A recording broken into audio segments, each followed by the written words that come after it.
বেশি। নবীরা যেহেতু এক নাম্বারের ইমানদারদের কাতারের মধ্যে বাবা, এই জন্য নবীদের ইমানের পরীক্ষাও বেশি হয়েছে। যদি নবীদের পরীক্ষা আমাদের উপরে হতো বাবা, তাহলে আমরা ইমান নিয়ে বেঁচে থাকতে পারতাম না। এত বড় ইমানের অধিকারী আমরা হতে পারি নাই। আল্লাহর নবী হাদিসের মধ্যে বলেন, আশাদুন নাসি বালাউল আম্বিয়া, সবচেয়ে কঠিন কঠিন মুসিবত দিয়া রব্বে কারীম নবীদেরকে পরীক্ষা করেছেন। কেন কেন কেন? নবীদের পরীক্ষাও যেমন শক্ত, নবীদের জান্নাতটাও তত দামি হবে। জোরে বলেন সুবহানাল্লাহ। আল্লাহর নবী বলেন সুম্মা সালিহুন, নবীদের পরে যারা নেককার বান্দা থাকবে, নেককার বান্দা বান্দি, এদের উপরে জুলুমের স্টিম রোলার চলবে। আজকে বিশ্বে স্টিম রোলার চলছে। এই যে ইরান বাবা, ইরানের উপরে বর্তমানে আমেরিকা হামলা করছে কি করছে না জোরে কোন? ইসরায়েল হামলা করছে কি করছে না জোরে বলেন? কেন করছে? তাদের ভিতরে ঈমান রয়েছে, ঈমানের শক্তি রয়েছে।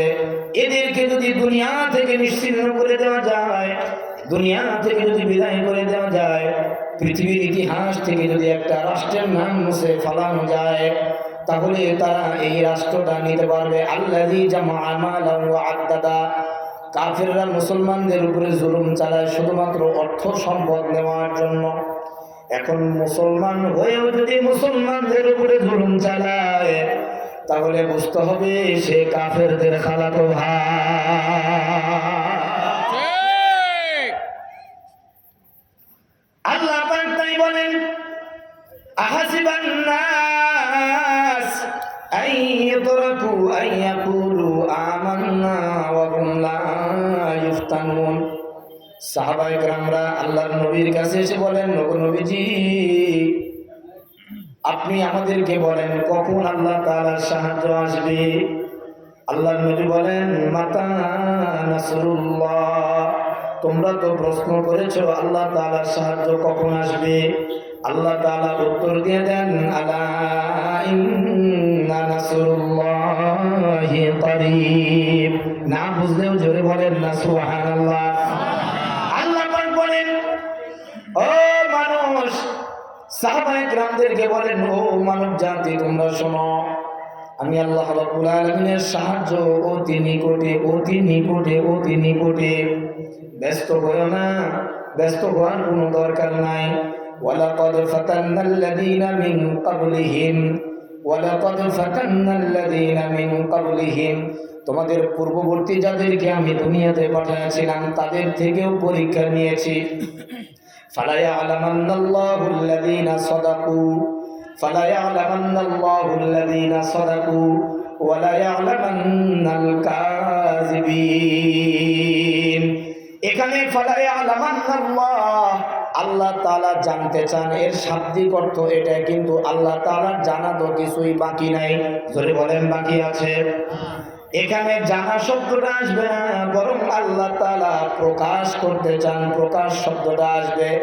ফালা ইয়ালামান্নাল্লাহুল্লাযীনা সাদাকু, আল্লাহ তাআলা প্রকাশ করতে চান তোমাদের মধ্য থেকে কারা কারা সঠিক পথের উপরে টিকে থাকতে পারো। ওয়ালা ইয়ালামান্নাল কাযিবিন, আর কারা কারা মিথ্যার উপরে তোমরা চলে যাও।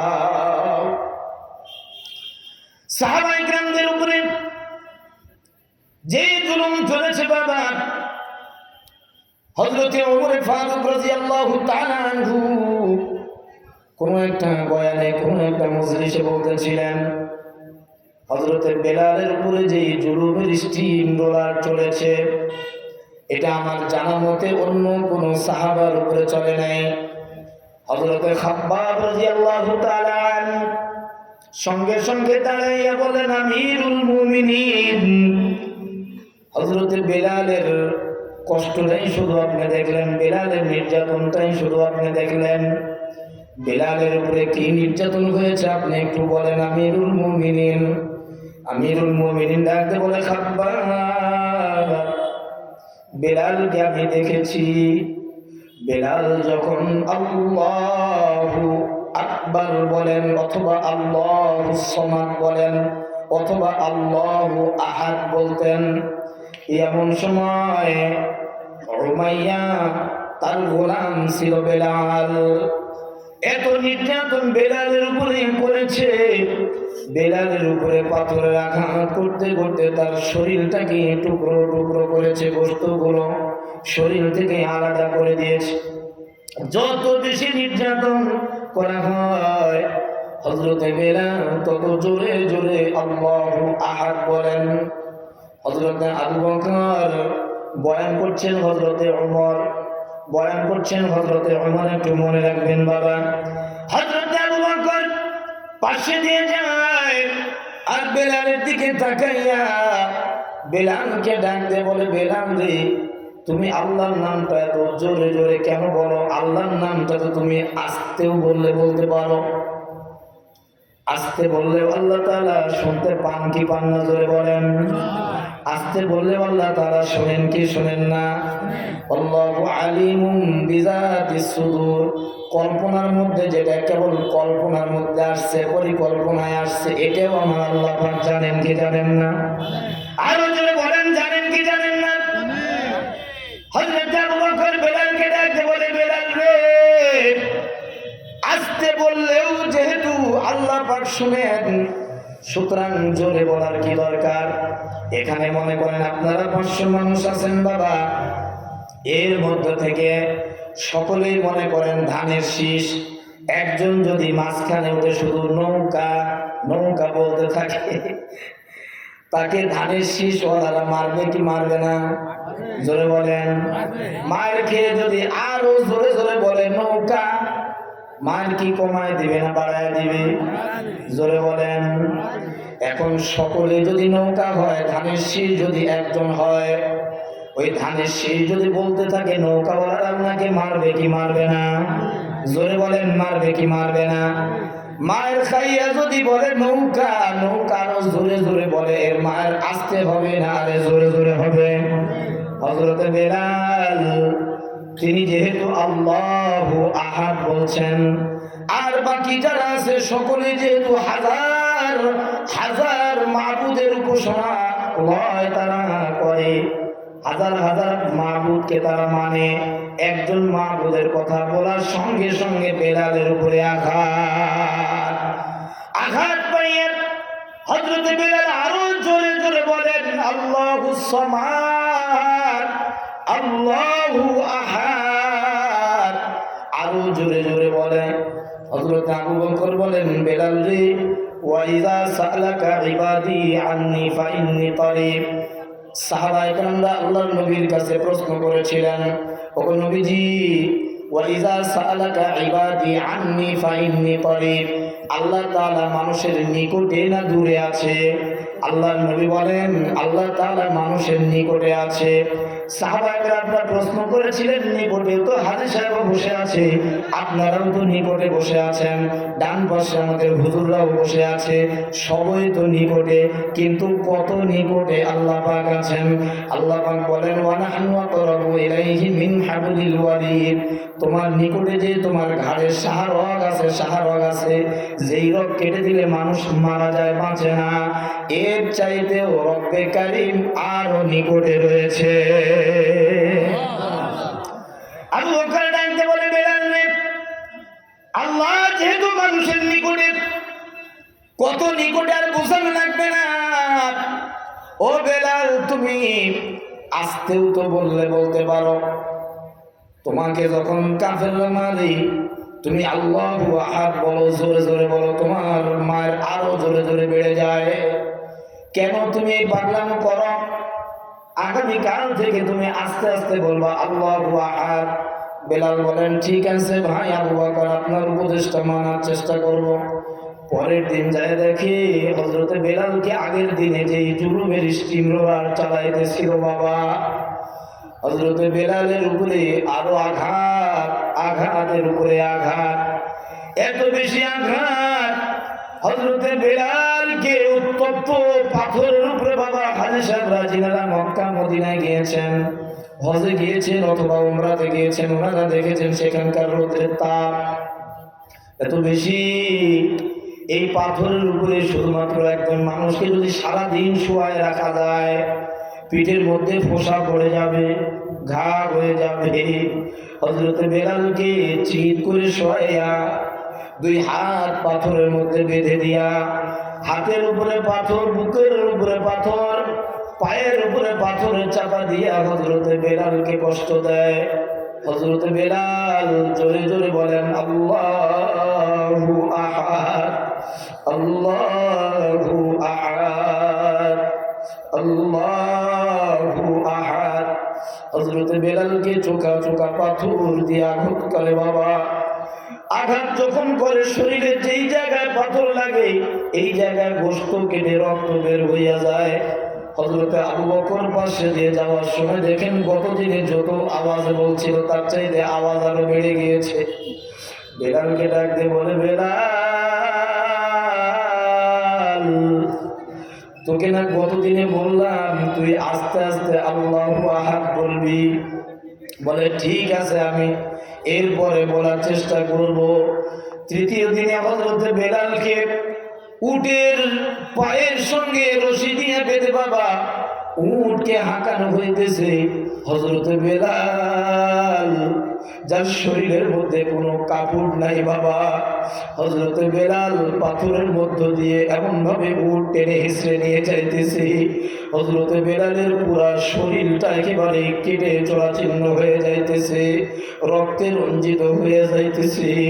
যত বেশি রক্ত বের হয় হযরত বেলাল তত জোরে জোরে আল্লাহু আহাদ বলেন। জোরে বলেন না আল্লাহু আকবার, আরো জোরে বলেন না আল্লাহু আকবার। হযরত বেলালের আওয়াজ এত জোরে হয়, কাফেররা তত দ্রুত গতিতে উঠকে সামনের দিকে হাঁকায়।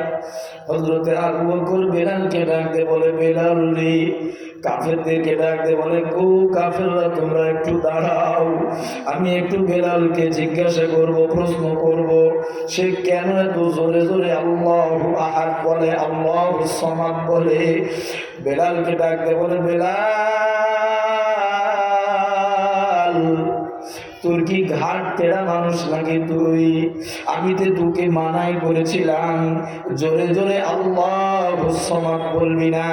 আস্তে বললেও যেহেতু আমার আল্লাহ শুনতে পায়, জোরে বললেও আল্লাহ তাআলা শুনতে পায়, অতএব জোরে বলার পরিবর্তে তুই তো আস্তে আস্তে বলতে পারতি। সমাজের মধ্যে দেখবেন বাবা, কিছু কিছু লোক আছে ঘাট তেরা লোক, যতই মারেন তারপরে ওইভাবেই দাঁড়ায় থাকবে, এরকম লোক সমাজে আছে না নাই? হযরত বেলাল ওই ঘাট তেরা নয়, বরং একটা খোঁচা দিয়েছে হযরত আবু বকর। বেলাল এবার ডাকতে বলে, ভাই আবু বকর, প্রথম দিনে তোমার উপদেশটা আমি মেনেছিলাম, কারণ তুমি আমার মুরব্বী। শুধু তুমি আমার মুরব্বী না, বরং পুরা মুসলমান জাতির মুরব্বী। জোরে বলেন কথা ঠিক কিনা? মুরব্বীরা যদি কোনো উপদেশ দেয়, এটা যদি মনোগত নাও হয় তবুও সেটা না করা যায় না, যদি নাও মানা হয় তবুও সেটা চুপচাপ সারে মেনে নিতে হয়, হয় কি হয় না? এই জন্য আমি তোমার সঙ্গে বেয়াদবি করি না আবু বকর। দ্বিতীয় দিনে তুমি যখন আমাকে বলেছিলা, বেলাল রে তুই আস্তে আস্তে আল্লাহুস সামাদ বলবি, দ্বিতীয় দিনে তুমি যখন ভাই আবু বকর আমাকে এই উপদেশ দিচ্ছিলা, তুমি যেহেতু আমার কল্যাণ চাও, তুমি যেহেতু আমার কল্যাণ চাও, যার কারণে তুমি আমাকে এই উপদেশ দিয়েছিলা, কেউ যদি দুনিয়াতে কারো কল্যাণ চায় আর কল্যাণ চেয়ে যদি উপদেশ দেয়, এই উপদেশটা যদি নাও মানা হয় তবুও সেটা চুপি চাপি মেনে নিতে হয়, যেহেতু তুমি আমার অকল্যাণ চাইতেছো না, কল্যাণ চাইতেছো। দ্বিতীয় দিনে আমি তোমাকে কিছু বললাম না, আজকে তৃতীয় দিনে তুমি যেহেতু একটা খোঁচা মাকে মেরে দিয়েছো, ঘাট তেরা বলেছ, ভাই আবু বকর তুমি শোনো, আমাকে যখন কাফেররা পিটায়, কাফেররা যখন পাথর দিয়ে আমার শরীরের মধ্যে আঘাত করে, আমার শরীর কেটে যখন মাংস কেটে যখন রক্ত বের হইয়া যায়, যত জোরে আঘাত করে আমি তত জোরে আমার রব্বে কারীমের নামটা আমি জপি, আল্লাহুস সামাদ বলি। আল্লাহুস সামাদ বলার সঙ্গে সঙ্গে আমার দিলের মধ্যে তত মজা লাগে, আমার বাহিরের কাটার কষ্টটা আমি বুঝি না।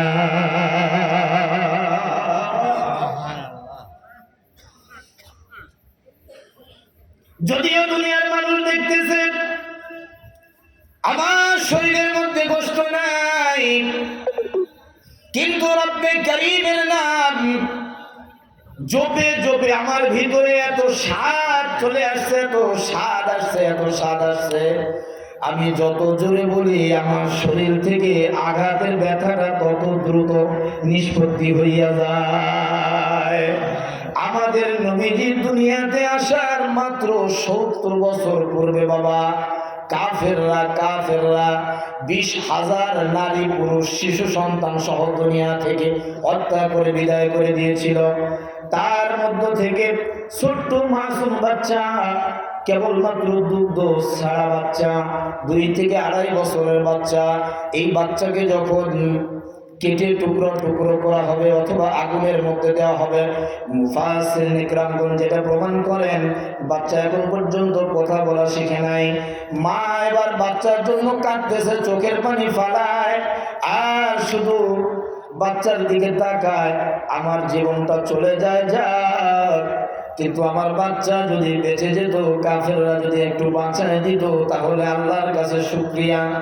বাচ্চা এবার মাকে ডাকতে বলে, মা,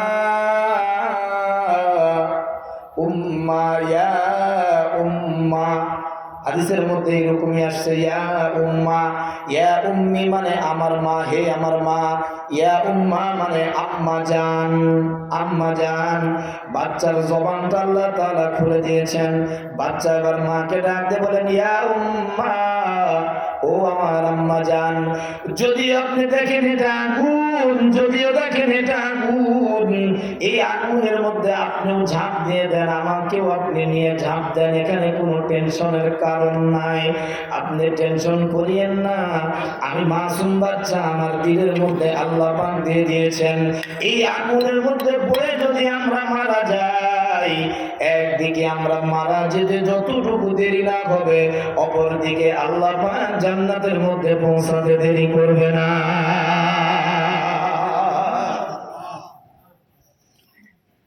ভাইরা আমার বলতেছিলাম, ওয়ায়াসখুরুনা মিনাল্লাযীনা আমানু, কাফেররা বলেছিল এই বেলালের মতো লোক এরা ইসলাম কায়েম করবে। আল্লাহ পাক বলেন, ওয়াল্লাযীনা তাকাউ ফাওকাহুম ইয়াওমাল কিয়ামাহ, ওয়াল্লাযীনা তাকাউ ফাওকাহুম ইয়াওমাল কিয়ামাহ, এদের দাম কিয়ামতের ময়দানে আল্লাহ পাক বাড়ায় দিবেন। জোরে বলেন না সুবহানাল্লাহ। হযরত বেলালের কথা হযরত ওমরের মুখ থেকে বয়ানগুলো শুনতেছিলেন হযরত খাব্বাব রাদিয়াল্লাহু তাআলা আনহু। হযরত বেলাল রাদিয়াল্লাহু তাআলা আনহু এত কষ্ট ইসলামের জন্য করেছেন বাবা, কত দাম বাড়াইছে আল্লাহ তাআলা, হযরত বেলালের দাম কত বাড়াইছেন আল্লাহ তাআলা। কিয়ামতের ময়দানে নবীদেরকে যখন পারমিট দিয়ে দেওয়া হবে, অনুমতি দিয়ে দেওয়া হবে, যান হযরত আদম আলাইহিস সালাম জান্নাতের গেটের মধ্যে গিয়ে বলবে, জান্নাতের ভিতরে যারা আছো তোমরা দরজাখানা খুলে দাও। ভিতর থেকে জিজ্ঞাসা করবে, রক্ষী যারা আছে, জান্নাতের রক্ষী যারা আছে, তারা জিজ্ঞাসা করবেন নাম কি? ইসমুকা মা, ইসমুকা আপনার নাম কি? আদম সফিউল্লাহ। বলে একটু অপেক্ষা করেন, একটু অপেক্ষা করেন, মাফ করেন, একটু দাঁড়ায় থাকেন। এরপরে হযরত নূহ আলাইহিস সালাতু ওয়াস সালাম, আল্লাহ পাক হযরত বেলালের দাম কত বাড়াইছেন বাবা, এতটুকু বলে আমি আমার বয়ানের শেষের দিকে যাব বাবা। হযরত বেলালের দাম আল্লাহ তাআলা কত বাড়াইছেন। হযরত নূহ আলাইহিস সালাতু ওয়াস সালাম জান্নাতের গেটের মধ্যে গিয়ে এবার বলবেন, ভিতরে কে আছো দরজাখানা খুলে দাও, দরজাখানা খুলে দাও। একই প্রশ্ন করা হবে, মা ইসমুকা আপনার নাম কি? বলে আমি হলাম এই দ্বীন ইসলামের মধ্যে, দ্বীন ধর্মের মধ্যে আমি হলাম প্রথম নবী নূহ। ফেরেশতারা বলবে একটু মাফ করবেন, দাঁড়িয়ে থাকেন। এইভাবে মুসা কালিমুল্লাহ থেকে শুরু করে ইব্রাহিম আলাইহিস সালাতু ওয়াস সালাম, ইব্রাহিম খলিলুল্লাহ, ঈসা রূহুল্লাহ পর্যন্ত পরিচয় দিবে। এবার ভিতরের ফেরেশতারা বলবে, আদমের নাম শুনলাম, নূহের নাম শুনলাম, ইব্রাহিম খলিলুল্লাহর নাম শুনলাম, ঈসা রূহুল্লাহর নাম শুনলাম, অনেকগুলো নবী রাসূলদের নাম শুনলাম, কিন্তু মুহাম্মাদুর রাসূলুল্লাহর নাম কেন শুনতে পাই না? সকল নবীরা এক বাক্যে বলবে মুহাম্মাদুর রাসূলুল্লাহ এখনো জান্নাতের গেটের মধ্যে আসে নাই, তিনি এখন পর্যন্ত সিজদায় পড়ে আছে নিজের উম্মতের জন্য, ইয়া উম্মতি ইয়া উম্মতি বলে কাঁদছেন। আমাদেরকে আল্লাহ পাক জান্নাতের সার্টিফিকেট দিয়ে দিয়েছেন, যার কারণে আমরা জান্নাতের সার্টিফিকেট নিয়ে জান্নাতে প্রবেশ করার জন্য চলে আসছি। যেহেতু আমরা নবী রাসূল, তোমরা জান্নাতের দরজাখানা খুলে দাও। ভিতর থেকে ফেরেশতারা এবার উত্তর দিবে, দেখেন জান্নাতের গেটটা ভিতর থেকে নয়, বরং বাহির থেকে লাগানো আছে, সেখানে তালা ঝুলানো আছে। এই তালার চাবি যার হাতে, তিনি হলেন মুহাম্মাদুর রাসূলুল্লাহ সাল্লাল্লাহু আলাইহি ওয়াসাল্লাম।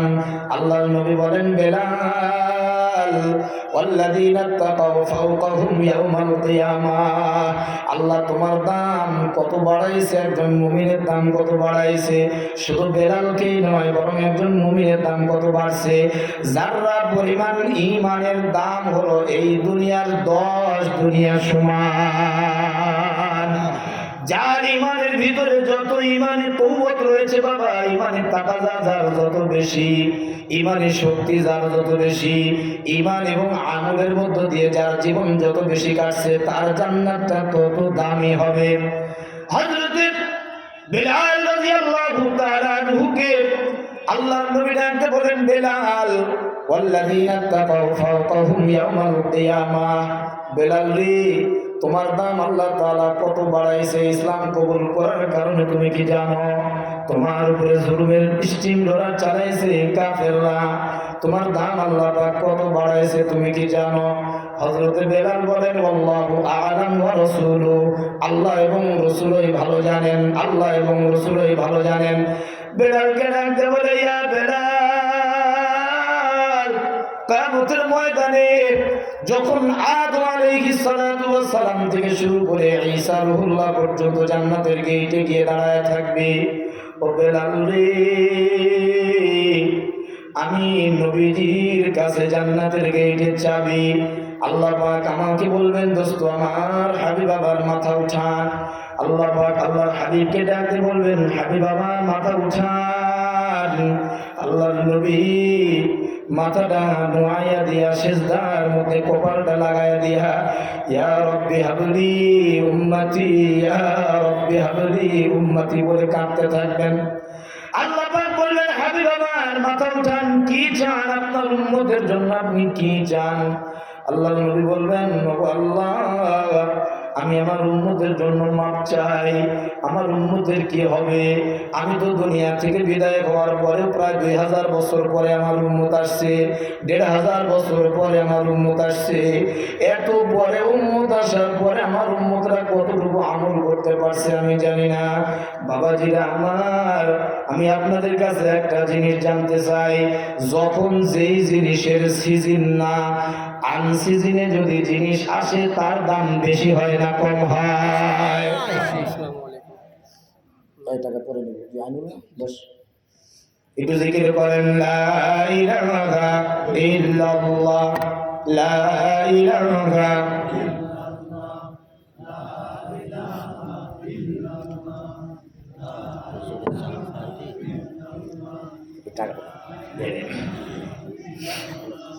লা